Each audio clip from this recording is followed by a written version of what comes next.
1603 and Queen Elizabeth I of England is dead. Since she had no children, the throne passed to the nearest available male Protestant heir, James VI of Scotland, the first monarch of the House of Stuart. By this point he was 36, married with 2 sons, and had to deal with the difficulties that came with running 3 kingdoms. The most pressing issue was war with Spain, which James was keen to end and did so in 1604. James's accession was fairly uneventful, barring the main plot, which was one of the 2 plots which sought to overthrow him. It notably led to the arrest of Sir Walter Raleigh, the noted explorer, who was at first sentenced to death, but this was commuted to life in prison. James's reign marks the beginning of what is known as the Union of the Crowns. England and Scotland were still distinct entities with their own parliaments, but since kings controlled foreign policy, it meant that they would no longer go to war with each other. The England which James inherited was one which had over the past half a century seen continuous population growth from about 3 million to about 4.2 million. Agriculture couldn't keep up, the price of food skyrocketed, and so his early reign saw some famines, but after this mass hunger largely disappeared from England. Those who struggled relied on the Elizabethan poor rate, which was a system of poor relief which gave things like food, wood for fuel and clothing to the poor. This led many to move from rural areas to the city, continuing the trend of increasing urbanisation.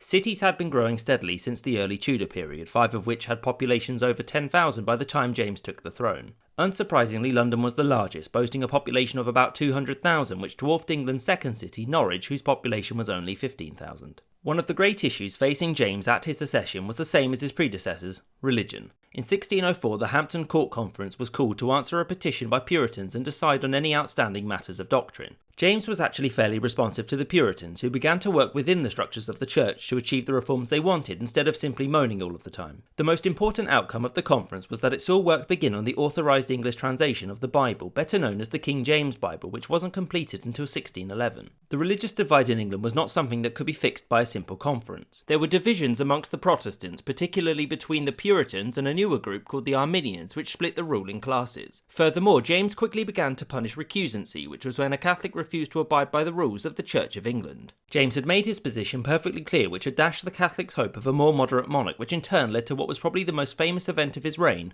the Gunpowder Plot. The Gunpowder Plot was a conspiracy by 13 men, the 2 most notable being Sir Robert Catesby, the ringleader, and Guy Fawkes, to blow up the Houses of Parliament whilst the King was addressing it. The reasons for the plot aren't definitively known, but it was probably an attempt by hardline Catholics to kill a Protestant king as reprisal for their persecution. Famously, King James wasn't blown up, and Guy Fawkes was discovered with a bunch of gunpowder underneath Parliament and arrested. He was subsequently tortured into revealing his accomplices, who were shortly afterwards captured and executed. The next year, James and Parliament passed harsh laws against Catholics, but there was no intense persecution because he didn't want to upset the Catholic powers of Europe too much. James also saw to the creation of stringent anti-witchcraft laws which banned people from making pacts with the devil. Most of those accused of witchcraft were old single women, but men were accused too. Courts were actually very sceptical of the accusation of witchcraft, and convictions weren't hugely common. A couple of years later saw a major event in the history of England and the world: the first permanent English settlement in North America at Jamestown in what is now Virginia. The English had tried before with a colony at Roanoke, but it failed. The next year would also see James appoint commissioners to oversee another colonial project, the plantations in Ireland. These plantations were where the Irish were kicked off of their land, and it was given to English and Scottish Protestant settlers to live on instead. The idea was that this would make Ireland less prone to revolt, since the native Irish would be poor and that eventually the Protestants would outnumber the Catholics. Fun fact, didn't work. James, like a lot of monarchs, was also having financial troubles, and a man called Robert Cecil, the Lord High Treasurer, had attempted to balance his books. He couldn't, so in 1610 he asked Parliament to levy taxes to help the King, which Parliament refused. A compromise was instead proposed called the Great Contract, which would see the King forfeit certain privileges in return for an annual allowance.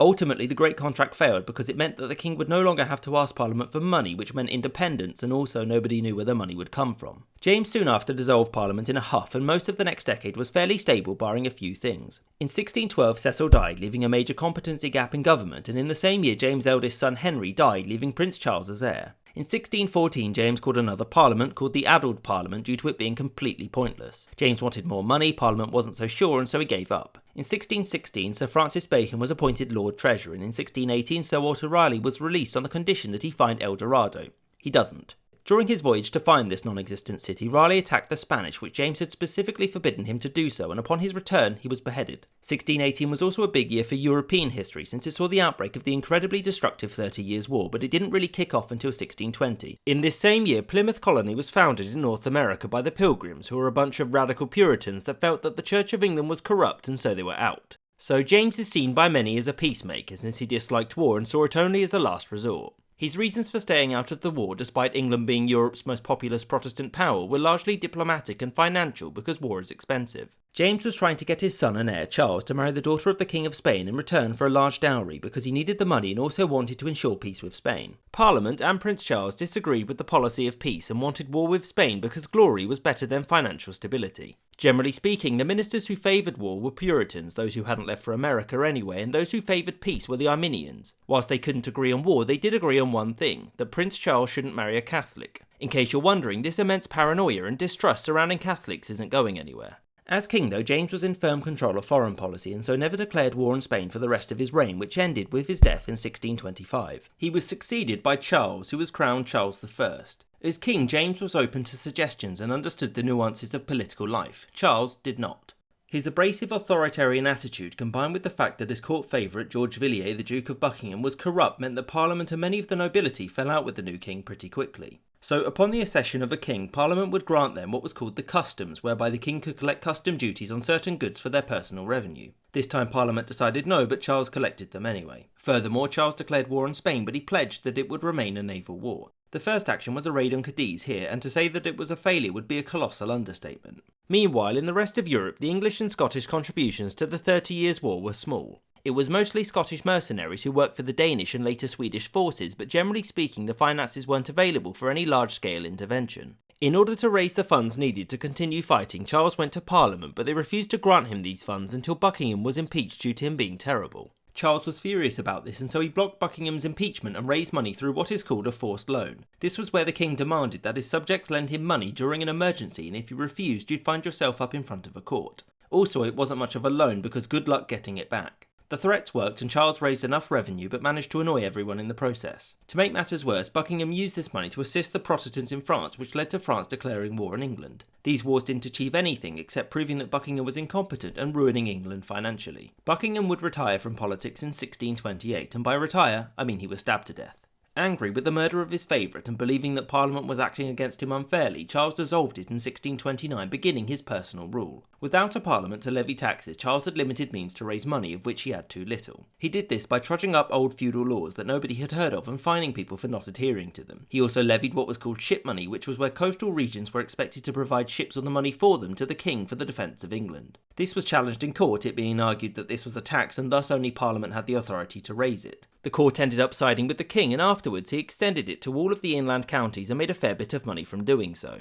In 1633, Charles appointed a man called William Laud as the Archbishop of Canterbury, who wanted to make some changes to the Church of England that were pretty upsetting to the faithful and in particular, the Puritans. The Puritans were opposed to the idea of there being a clergy who they believed had no right to stand between faithful believers and God. They also felt that there were too many rituals which they considered to be superstitious and too Catholic. So Laud and Charles believed that kings were an earthly representative of God and that his subjects were supposed to obey him without question. Laud also sought to add more mystery and decoration to church ceremony, which led to some anxiety amongst the laity and the nobles who feared that England was creeping back towards Catholicism. For many Puritans, the changes were too much, and so they decided to leave places like Boston and head to North America, where they founded Boston. Puritans were not the most inventive bunch. In the same year as Laud's appointment, Charles appointed Thomas Wentworth as Lord Deputy of Ireland, whose job it was to subdue the Irish and impose stricter English rule. Wentworth's rule was harsh, and he made promises to all groups that he couldn't keep and managed to unite all of Ireland against him, which was frankly impressive. The plan was to destroy Catholicism in Ireland and begin further plantations here in Connaught, which had been spared up until now. This never happened because Charles was having an issue with his nobles in Scotland. So Charles had attempted to introduce a modified Book of Prayer into the Scottish Church, which upset basically everyone who saw it as an attempt to make Scotland English. A movement in opposition to this formed the Covenanters, who demanded that these changes be reversed and furthermore that bishops were useless and needed to go. Charles, ever the diplomat, decided that force would settle this and so raised an army, beginning the Bishops' War in 1639.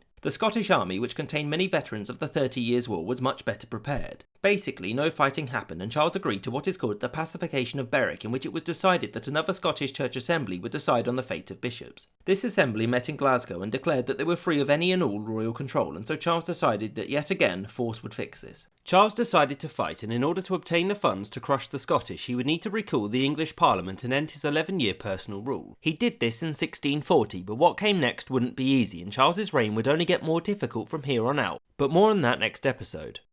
I hope you enjoyed this episode and thank you for watching, and a special thanks to James Bisonet for sponsoring the channel. If you'd like to know more about the early Stuarts and the reigns of James and Charles I, then there are some book recommendations in the description below.